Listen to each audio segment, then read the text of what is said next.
আজকে আমি স্টিমার ছাড়াই খুব সহজভাবে মোমো বানিয়ে দেখাবো, কারণ গ্রামগঞ্জে সবারই কাছে স্টিমার অ্যাভেলেবেল থাকে না। আর মোমো বানানোর জন্য অনেক রকমের প্রসেস থাকে, বাট আপনারা কি ট্রিক ইউজ করলে মোমো খুব তাড়াতাড়ি বানাতে পারবেন সেটা আজকে এই ভিডিওতে দেখাবো। ফার্স্টেই আমি মোমো বানানোর জন্য মোমোর ভেতরের পুর রেডি করে নেব।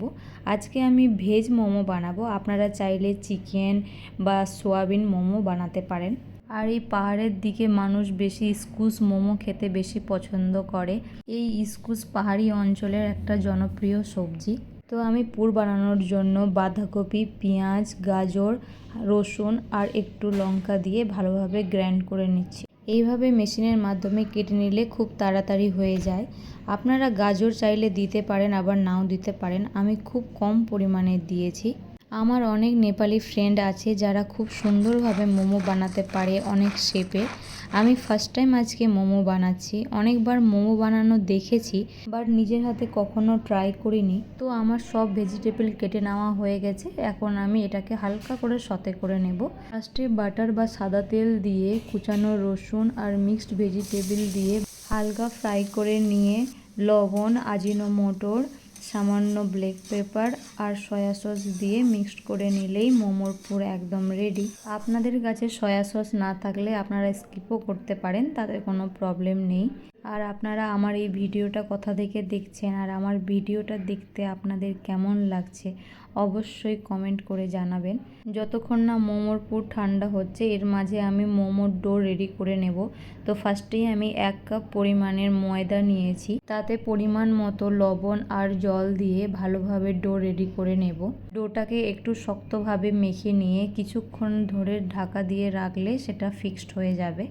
আমি একবার বাড়িতে আটা দিয়ে মোমো বানিয়েছিলাম। আপনারা যদি হেলদি মোমো খেতে চান তাহলে ময়দার পরিবর্তে আটা দিয়েও মোমো বানাতে পারেন। তাতে মোমোর স্টিম একটু বেশিক্ষণ ধরে দিতে হয়।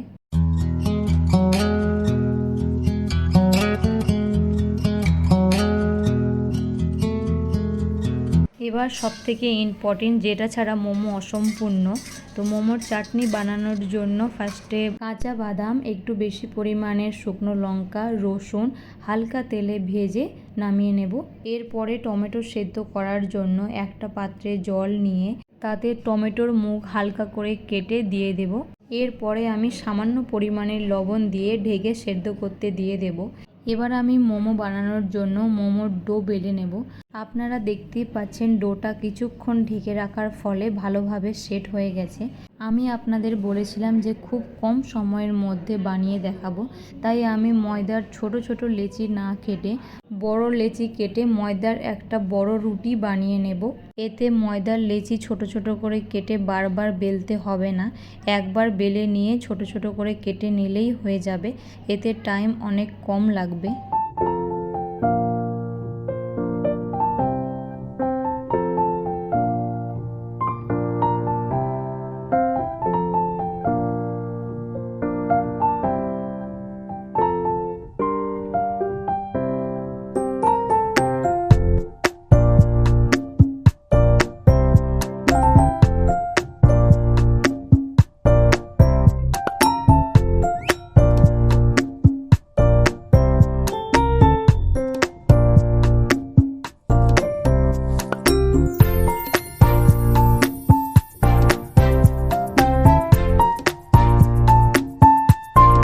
আপনারা দেখতেই পারলেন আমি কিভাবে বানালাম। আপনারাও এভাবে বানালে খুব কম সময়ে গোল লেচি বানাতে পারবেন। তো এবার আমি মোমোর শেপ দিয়ে নেব। আমি আপনাদের প্রথমেই বলেছি আমি প্রফেশনাল নই, আমি প্রথমবারের মতো শেপ দিচ্ছি। আমার যেভাবে সুবিধা হচ্ছে আমি ঠিক সেভাবেই বানাচ্ছি। আপনারা আপনাদের সুবিধা মতো বানাবেন।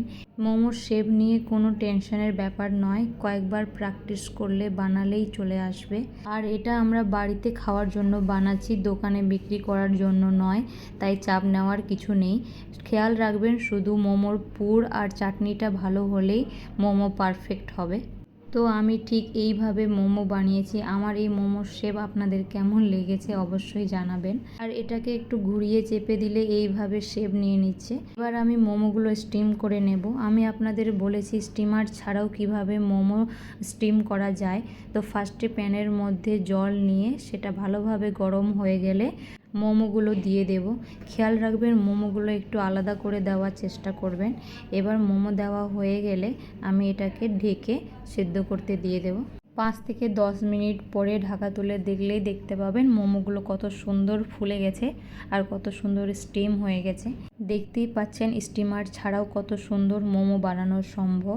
এরপরে আপনারা মোমোগুলো তুলে এর মধ্যে বেঁচে যাওয়া মোমোর পুর, হালকা লবণ আর চাটনি মিক্সড করলেই আপনাদের স্যুপ রেডি হয়ে যাবে। আমার এই ভিডিওটা যদি আপনাদের ভালো লেগে থাকে তাহলে একটা লাইক করে চ্যানেলটাকে সাবস্ক্রাইব করে দেবেন। আজকের জন্য এতটুকুই। আবার দেখা হবে নেক্সট কোনো ভিডিওতে। বাই।